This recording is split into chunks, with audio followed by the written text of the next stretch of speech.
I, Super Tender Boy, and here I am in my creative world for the much requested custom beacons tutorial. So I'm gonna try to keep this quick and straight to the point, but it is rather complicated. But if you follow along, I'm sure you can do it yourself. So first I want to establish the three things we're gonna want to do.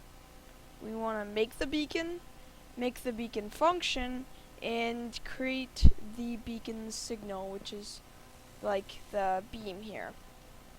And so to start out, you just want to create your little base. You don't actually have to create a pyramid for your beacon, but I like to, just for an aesthetic effect, because it's similar to the actual beacon. And then what you're going to want to do is you're going to want to take an activator rail and a detector rail, and you want it so that on the north side you have a detector rail, you have an activator rail on the south side. That's very important. But you need that hidden somewhere near your beacon or inside the pyramid if you decide to make a pyramid. As long as it's close to the beacon block, that should work. And then you just want to place some of your block here.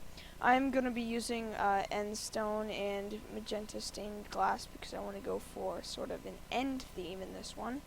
And then what you want to do is 2 blocks below where you want your beacon block, you need to make a little hole, a little space, and then above it you're going to want to put glowstone. So now we can go on to actually making the beacon, making it look good.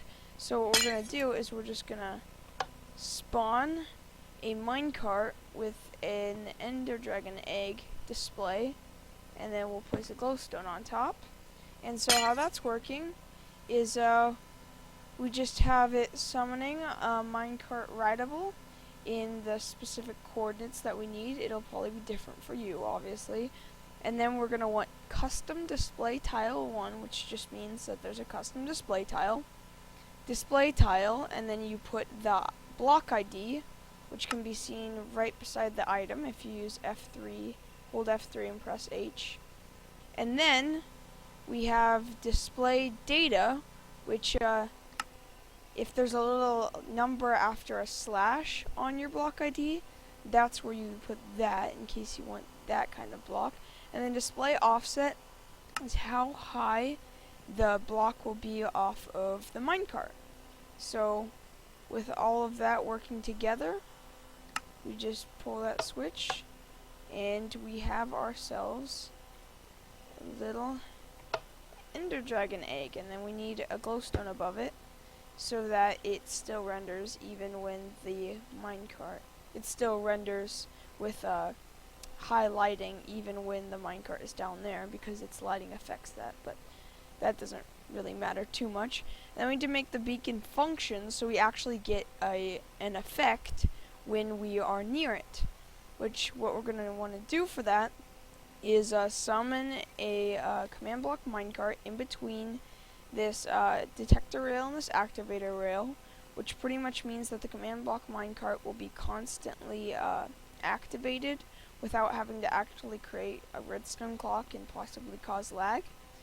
So we just have summon minecart command block in the coordinates, and it is important that what you do is you get the coordinates of this block here, and then you have it set to 0.9 so that it's just on the edge right there. And that's why we need the detector rail on the north side. And so that'll put them in between there. And then you need to set the command as effect all players, and then you need to put in the coordinates of where the beacon block will actually be, this bit right here, or our dragon egg here, which in the end will actually look like this when we're done with it. And actually I can leave that right there, that should be good. And then you want to put a radius of, well, however far you want it so that it gives you the potion effect. Since this is a power 2 beacon that I'm kind of trying to replicate, it would go 30 blocks. You can look up all the details on the wiki.